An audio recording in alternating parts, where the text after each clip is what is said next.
3 beses ko yan hinugasan mga kaimbento. Bago naman natin lalagyan ng baking soda. Para matanggal yung mga bakterya sa balat ng ating mga prutas, naglagay ako ng baking soda, 1 teaspoon, 1 tablespoon ng apple cider vinegar, and 1 teaspoon ng ating Himalayan salt. And imekos-mekos lang natin yan.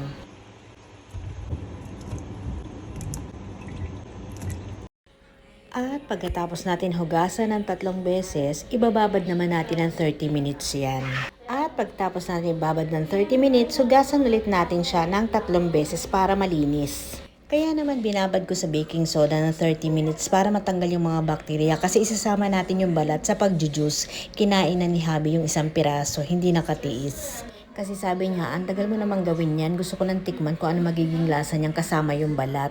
Kasi dati pag gumagawa ako, inaalis ko yung balat, binabalatan ko talaga siya. Ngayon ko lang sinama yung mga balat. Kaya sabi niya, tikman ko na may kasama yung balat, bilisan mo sa paggawa. Ayan siya nag-aantay, nandiyan nakadapa sa kama habang nakatingin sa ginagawa ko. Siya yung inip na inip kasi nga naman ang tagal daw ng ginagawa ko. Aba, hindi rin biro gumawa nito, in fairness. Ang tagal din niyang gawin sa paghuhuga, sa pamimili, sa paghihiwa. Talaga namang mag-aaksaya ka ng oras, diva. Kaya naman sabi ko sa kanya, kailangan iinumin natin to araw-araw. Kasi kailangan mag-invest tayo sa ating katawan, hindi kung saan-saan. Kasi ginagamit natin yung ating katawan sa pagtatrabaho. Tsaka pag iniingatan natin ang ating sarili, iingatan din tayo ni God. At hindi pa dyan natatapos yan. First batch lang yan mga kaimbento. Marami pang natira. Ayan napuno ko pa yung isang lalagyan. Sinalin ko lang kasi aapaw. Marami ka rin namang magagawa dun sa mga binili naming prutas at gulay. And mahigit 1 linggo na rin namin yung iinumin araw-araw. And then hindi pa dyan natatapos yan. Ayan, nilagyan ko pa siya ng honey. I-minix ko na siya. Hindi ko na na-i-video na nilagyan ko ng honey kasi hindi ko pala na-i-play yung aking video, diva. Nilagyan ko din siya ng pamintang durog. Bali yung honey, 1 tablespoon ang nilagay ko. Tapos yung pamintang durog naman is 1 teaspoon.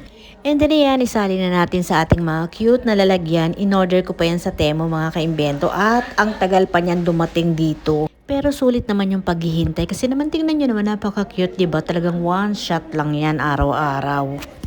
Kesa naman sa gin bulag, ang ishot mo araw-araw, ito na lang ang gawin mo, healthy pa, diba?